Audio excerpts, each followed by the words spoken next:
ରୋହିତ ଆଜି ଅସହାୟ। ଜୁନ ମାସର ତତଲା ଖରାରେ ସାରା ଜୀବଜଗତ ଅତିଷ୍ଠ। ଜନଶୂନ୍ୟ ରାଜପଥରେ ସେ କିନ୍ତୁ ଚାଲିଛି ଠିକ୍ ଯନ୍ତ୍ରମାନବ ପରି। ହଁ, ହୃଦୟ ଭିତରେ ଜୀବନ ଥାଏ ନା, ହେଲେ ଯଦି ହୃଦୟ ଭାଙ୍ଗିଯାଏ ଆଉ ସେ ଜୀବନ ରହିଲେ କେତେ ନ ରହିଲେ କେତେ। ଆଜି ଭଳି ମନେ ପଡ଼ିଯାଉଛି ସେ ସବୁ ଯାହା ଘଟି ଯାଇଥିଲା କିଛି ବର୍ଷ ତଳେ। ସେତେବେଳେ ରୋହିତ ଜଣେ ଚତୁର୍ଥ ଶ୍ରେଣୀ କର୍ମଚାରୀ। ଘରେ ବୁଢ଼ୀ ମା ଆଉ ଦୁଇ ଅବିହାଡ଼ି ଭଉଣୀ। ଲୋକମାନଙ୍କ ସହ ତାର ଭଲ ସମ୍ପର୍କ ଏବଂ ତାର ନିରୀହ ସରଳପଣ ହିଁ ଏଭଳି ଅଭାବୀ ସଂସାରର ତାର ଏକମାତ୍ର ସମ୍ପତ୍ତି। ରାତି ଅଧରେ ଯିଏ ଯେତେବେଳେ ରୋହିତକୁ ଡାକିଛି କାହାକୁ ସେ ମନା କରିନି। ବଡ଼ ବଡ଼ିଆଙ୍କ ତା ପ୍ରତି ଭାରି ଭଲ ପାଇବା। ଯାହା ବି ହେଉ ଧରାଧରି କରି ସେ ନିକଟସ୍ଥ ତହସିଲ ଅଫିସରେ ଚତୁର୍ଥ ଶ୍ରେଣୀ କର୍ମଚାରୀ ଭାବରେ ନିଯୁକ୍ତି ପାଆନ୍ତି। ଗୋଟିଏ ବର୍ଷ ପରେ ଦୁଇ ଭଉଣୀଙ୍କ ବାହାଘର କାର୍ଯ୍ୟ ସେ ସମାପନ କରିଛି। ଆଉ ସେ ନିଜେ ବିବାହ କରିଛି। ତା ଘରଠାରୁ 2-4ଟା ଗାଁ ପାରି ହେଲେ ତାର ଶ୍ୱଶୁର ଘର। ବନ୍ୟା ରୋହିତର ନବବିବାହିତା ସ୍ତ୍ରୀ। ଦେଖିବାକୁ ଖୁବ୍ ସୁନ୍ଦର, ଗୋରା ତକ୍ ତକ୍ ଚେହେରା, ବୟସ ମଧ୍ୟ ବହୁତ କମ୍। ସେ ବି ଗୋଟିଏ ଅଭାବୀ ପରିବାରର ଝିଅ। ବାପା ମା ଛେଉଣ୍ଡ। ମାମୁଁ ଘରେ ରହି ମେଟ୍ରିକ୍ ଖଣ୍ଡକ ପାସ୍ କରିଛି। ଟଙ୍କା ଅଭାବରୁ ଆଗକୁ ଆଉ ପଢ଼ିନି। ରୋହିତ, ବନ୍ୟା ଆଉ ରୋହିତର ବିଧବା ମା। ସଂସାର କହିଲେ ଏଇ 3 ଜଣ ମାତ୍ର। ଦିନରେ ରୋହିତ ଘରେ ରହେନି। ଅଫିସରୁ ଫେରୁ ଫେରୁ ରାତି 8ଟା କି 9ଟା ହେଇଯାଏ। ବେଳେବେଳେ ଉପର ଅଫିସରମାନେ ଆସିଥିବେ ଯଦି ସେ ସେଦିନ ଘରକୁ ଆସିପାରେନି। ବନ୍ୟା ରୋଷେଇବାସ ଓ ଘର କାର୍ଯ୍ୟ ସାରିଦେଇ ଫାଙ୍କା ହେଇ ଘରେ ଏକା ଏକା ରହେ। ଦିନେ ଶାଶୁ ଦେଖିଲେ ବୋହୂଟି ଏକା ଏକା ଘରେ ବସୁଛି। ପୁଅର କେତେ ବା ଦରମା, ସେଥିରେ ଘର ଚଳାଇବା କେତେ କଷ୍ଟ। ଭଲ ହୁଅନ୍ତା ବନ୍ୟାଟା ଯଦି ପାଠ ପଢ଼ି କିଛି ଚାକିରି ବାକିରି କରନ୍ତା। ଶାଶୁ ଭାରି ଭଲ ପାଆନ୍ତି ତାଙ୍କ ବୋହୂକୁ। ସେ କେବେ ବି ତାକୁ ବୋହୂ ଦୃଷ୍ଟିରେ ଦେଖି ନାହାନ୍ତି। ନିଜର ଝିଅ ବୋଲି ଭାବିଛନ୍ତି।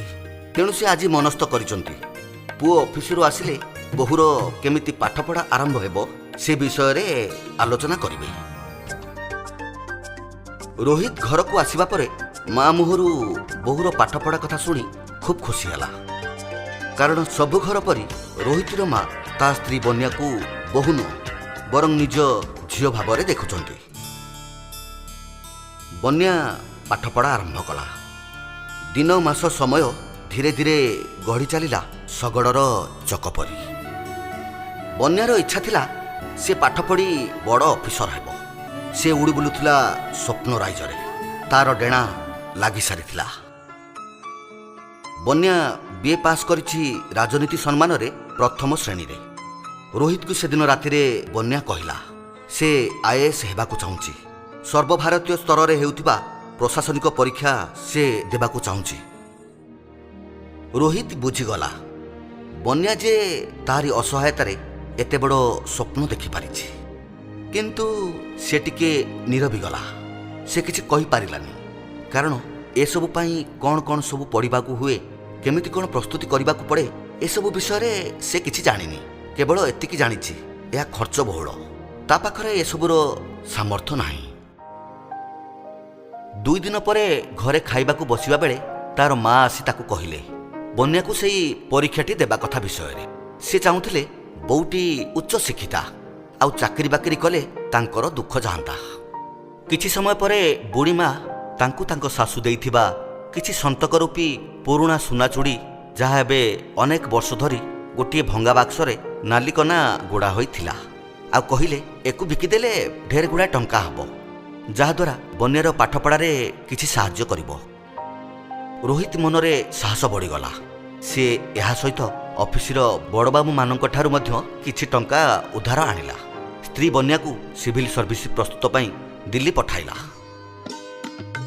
ଶାଶୁମା ଏମିତି କୌଣସି ମାନସିକ ନାହିଁ ଯାହା ସେ ନିଜ ବୋହୂ ପାଇଁ ରଖିନାହାନ୍ତି। ଏମିତି କୌଣସି ମନ୍ଦିର ନାହିଁ ଯେ ଯେଉଁଠି ସେ ବନ୍ୟା ପାଇଁ ଦୀପ ଜାଳି ନାହାନ୍ତି। ସମୟ ଚାଲିଲା ତା ବାଟରେ। ପରିସ୍ଥିତି ମଧ୍ୟ ସମୟ ସହିତ ତାଳ ଦେଇ ଆଗକୁ ବଢ଼ିଲା। ଦିନେ ରୋହିତର ଝୁମ୍ପୁଡ଼ି ଘର ଆଗରେ ଦାମିକିଆ କାର ଠିଆ ହେଲା। ପୋଲିସ ବାବୁମାନେ ରୋହିତର ସ୍ତ୍ରୀକୁ ସେଲ୍ୟୁଟ୍ ମାରିଲେ। ନେତା ମନ୍ତ୍ରୀ ଓ ଅଫିସରମାନେ ଫୁଲତୋଡ଼ା ଅର୍ପଣ କଲେ। କାରଣ ବନ୍ୟା IAS ପାଇଥିଲା। ଉତ୍ତରାଖଣ୍ଡ ମସୁରୀରେ ଟ୍ରେନିଂ ବି ଶେଷ ହୋଇଯାଇଥିଲା। ଏବେ ସେ ଜିଲ୍ଲାର ଜିଲ୍ଲାପାଳ। ଅନେକ ଅର୍ଦ୍ଧସ୍ତନ କର୍ମଚାରୀ ତା ପାଖରେ। ରୋହିତର ବି କମ୍ ଖାତିର ନଥିଲା। କାରଣ ତହସିଲଦାର ବାବୁ ମଧ୍ୟ ରୋହିତକୁ ରୋହିତ ବାବୁ ବୋଲି ସମର୍ଥନ କରୁଥିଲେ। ହେଲେ ଦିନକୁ ଦିନ ଜଣାପଡ଼ୁଥିଲା ରୋହିତର ବିଷଣ୍ଣତା। କାହିଁକି ଅସହାୟତା ତାର? ଘରେ ବୁଢ଼ୀ ମାଆର ଆଖିରେ ଲୁହ ବି ନାହିଁ ପୁଅ ପାଇଁ ଗଢ଼େଇବାକୁ। କଥାରେ ନାହିଁ ନେଡ଼ିଗୋଡ଼ କଉଣିକୁ ବହିଗଲେ ଆଉ ବା କ'ଣ ଥାଏ। କେତେ ଟାହିଟାପରା ଶୁଣିବାକୁ ନ ମିଳୁଛି ତାଙ୍କୁ। ପାଠୋଇ ବୋହୂ କେବେ ଶାଶୁର ହେଲାଣି ନା ସ୍ୱାମୀର ହେଲାଣି। ସବୁକିଛି ସେ ସହିଯାଆନ୍ତି ଆଖି ବୁଜି। ରୋହିତର ସେ ହସ ହସ ମୁହଁ ଆଉ ନାହିଁ। କୋଉଠୁ ଆଉ ଆସିବ ସେ ଖୁସି? ଆପଣମାନେ ଭାବୁଥିବେ ମୁଁ ଏତେ କଥା କହୁଛି, ହେଲେ ଘଟଣା କ'ଣ? କାହିଁକି ଆଜି ତାର ଏ ବିଷାଦ? ବନ୍ୟା IAS ଅଫିସର, ରାଜ୍ୟ ସରକାରଙ୍କ ପ୍ରଥମ ଶ୍ରେଣୀ କର୍ମଚାରୀ। ତାହା ସହ ସ୍ମାର୍ଟ ଏବଂ ସୁନ୍ଦରୀ ବି। ପ୍ରତିଦିନ କେତେ କେତେ ଉଚ୍ଚ ପଦସ୍ଥ କର୍ମଚାରୀଙ୍କ ସହ ତାର ଭେଟ, କେତେ କେତେ କମ୍ପ୍ଲିମେଣ୍ଟ ବି ଆସେ। ତେଣୁ ଏସବୁ ପାଇଁ ତାକୁ ସବୁବେଳେ ସ୍ମାର୍ଟ ଆଉ ଡିଗ୍ନିଟି ମେଣ୍ଟେନ୍ ରଖିବାକୁ ପଡ଼ିବ ନା। ଅଫିସରେ ଉପରେ ନ କହିଲେ ବି ଭିତରେ ଭିତରେ ସମସ୍ତେ କୁହାକୁହି ହୁଅନ୍ତି ଯେ ବନ୍ୟା ମ୍ୟାଡାମଙ୍କ ସ୍ୱାମୀ ଜଣେ 4th କ୍ଲାସ୍ ଷ୍ଟାଫ୍। ସହିବାକୁ ବି କଷ୍ଟ ହୁଏ। ସେ ଅନେକ ଥର ସ୍ୱାମୀଙ୍କୁ ପବ୍ଲିକ୍ ସାମ୍ନାରେ ଜାଣିଶୁଣି ଇଗ୍ନୋର କରିଛନ୍ତି। ହେଲେ ସ୍ୱାମୀ ତାଙ୍କୁ ନିଜ ସ୍ତ୍ରୀ ବୋଲି ସବୁଆଡ଼େ କହିବାକୁ ଟିକେ ବି କୁଣ୍ଠାବୋଧ କରୁନାହାନ୍ତି। କାହିଁକି କେଜାଣି? ସେ କ'ଣ ବୁଝିପାରୁନାହାନ୍ତି ଯେ ତାଙ୍କ ସ୍ତ୍ରୀଙ୍କର ତାଙ୍କରି ଲାଗି ଇଜ୍ଜତ ମହତ ଚାଲିଯାଉଛି ବୋଲି? ଏସବୁକୁ ନେଇ ଘରେ ସବୁବେଳେ ଚିଡ଼ିଚିଡ଼ି ହୁଏ ବନ୍ୟା। ଶେଷରେ ଦିନେ ରୋହିତକୁ ବନ୍ୟା କହିଲା, କେତେ ଟଙ୍କା ତମେ ଏମିତି ମୋ ପାଇଁ ଖର୍ଚ୍ଚ କରି ପକେଇଛ ଯେ? ଯାହା ବି ଟଙ୍କା ଖର୍ଚ୍ଚ କରିଛ ସେସବୁର ଗୋଟି ଗୋଟି କରି ହିସାବ ଦିଅ, ମୁଁ ସବୁ ଫେରେଇ ଦେବି। ହାୟରେ ଦୁନିଆ! ଏଇ କ'ଣ ସ୍ୱାମୀ ସ୍ତ୍ରୀର ସମ୍ପର୍କ? ଏଇ କ'ଣ ତ୍ୟାଗର ପ୍ରତିଫଳ? ନୀରବରେ ରୋହିତ କାନ୍ଦେ। ନିଜର ଦୁଃଖକୁ ଭୁଲିବା ପାଇଁ ସାଦା ପାନ ଖଣ୍ଡେ ଖାଉନଥିବା ରୋହିତ ଦୈନନ୍ଦିନ ମଦ ପିଇ ଘରକୁ ଆସେ। ଅବଶ୍ୟ କିଏ ବା କାହିଁକି ତାକୁ ଅଟକାଇବ ଯେ? ବନ୍ୟା ତ ଏବେ 2 ମାସ ହେଲା କଲେକ୍ଟର ବଙ୍ଗଳାରେ ରହୁଛି। ସେଦିନ ଅଫିସକୁ ରୋହିତ ପଶିବା ବେଳେ ପରସ୍ପର ଭିତରେ ଚୁପଚାପ କ'ଣ ସବୁ କଥା ହେଉଥିଲେ। ଆଶ୍ଚର୍ଯ୍ୟରେ ରୋହିତକୁ ଚାହୁଁଥିଲେ, ସତେ ଯେମିତି ସେ ଗୋଟିଏ ଚିଡ଼ିଆଖାନାର ବଣ ମଣିଷ। ରୋହିତ କିଛି କହିଲାନି। ମାଜିଷ୍ଟ୍ରେଟଙ୍କ ଅଫିସକୁ ଫାଇଲ୍ ନେଇ ପଶିବା ବେଳେ ବଡ଼ବାବୁ କହିଲେ, କି ହୋ ରୋହିତ ସାର୍, ସ୍ତ୍ରୀର ବାହାଘର ହେଲା, ଏତେ ବଡ଼ ବଡ଼ ଲୋକ ସବୁ ଆସିଲେ, ହେଲେ ତମେ ଆମକୁ ଟିକେ ଜଣେଇଲ ବି ନାହିଁ। ପାଦ ତଳୁ ମାଟି ଖସିଗଲା ରୋହିତର। ସେ କିଛି ସମୟ ପାଇଁ ସ୍ଥିର ହୋଇଗଲା। ଭାବୁଥିଲା ସେ ଅଛି କେଉଁଠି, ବାସ୍ତବତାରେ ନା ସ୍ୱପ୍ନରେ। ଖରାବେଳରେ ରାଗ ତମତମ ହୋଇ ଚାଲିଗଲା କଲେକ୍ଟର ଅଫିସ। ସେଇଠି ସିକ୍ୟୁରିଟି କହିଲା, ମ୍ୟାଡାମ୍ ନାହାନ୍ତି, ମ୍ୟାରେଜ୍ ପରେ 15 ଦିନ ପାଇଁ ଛୁଟି ନେଇଛନ୍ତି। ବୋଧହୁଏ ସାରଙ୍କ ସହିତ କୁଆଡ଼େ ବୁଲିବାକୁ ଯାଇଥିବେ।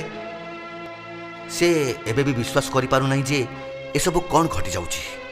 କଲେକ୍ଟର ଅଫିସରୁ ଫେରି ସେ ଗୋଟିଏ ବରଗଛ ତଳେ ସାଇକେଲ ରଖି ଘଣ୍ଟାଏ ପର୍ଯ୍ୟନ୍ତ ସେଇଠି ବସିଲା। ଆଉ ନିଜକୁ ସ୍ଥିର କଲା। ପକେଟରୁ କାଗଜ ଓ କଲମ ବାହାର କରି ଏଫଆଇଆର ଖଣ୍ଡେ ଲେଖିଲା ନିଜର ସ୍ତ୍ରୀ ବିରୁଦ୍ଧରେ। ସେ ଜାଣେ ଏହାକୁ ଯିଏ ଦେଖିବ ସେ ହସିବ। କାରଣ ଥାନାବାବୁ ଯାହାକୁ ଦେଖିଲେ ସେଲୁଟ ମାରନ୍ତି, ତାରି ବିରୁଦ୍ଧରେ ସେଇ ଥାନାବାବୁ ଆଗେ ଫେରାଦି। ଏସବୁ ଜନକୁ ଟେକା ଫୋପାଡ଼ିଲା ଭଳି କଥା। ତେଣୁ ସେ ଏହାକୁ ଥାନାରେ ନ ଦେଇ ତାର ଅତି ପରିଚିତ ଥିବା ଜଣେ ମିଡ଼ିଆ ଭାଇଙ୍କୁ ଦେଲା। ବାସ୍, ଏବେ ନିଆଁରେ ଘିଅ ପଡ଼ିବା ଭଳି ଚାରିଆଡ଼େ ବ୍ୟାପିଗଲା ଏ ଖବର। ପେପର ଠାରୁ ସୋସିଆଲ ମିଡ଼ିଆ ପର୍ଯ୍ୟନ୍ତ ହେଡଲାଇନ୍ ହେଇଗଲା। ସ୍ତ୍ରୀକୁ ପାଠ ପଢ଼ି କଲେକ୍ଟର କରିବା ଦୁନିଆରେ ବଡ଼ ପାପ। ଆଉ କେଉଁଠି ଶୁଣିବାକୁ ମିଳିଲା ବିବାହିତା କଲେକ୍ଟରଙ୍କ ପୁନର୍ବିବାହ। ରୋହିତକୁ ଆଙ୍ଗୁଠି ଦେଖାଇ ହସୁଥିବା କେତେଜଣ ଏବେ ରୋହିତକୁ ଦେଖିଲେ ଡରିବାକୁ ଲାଗିଲେ।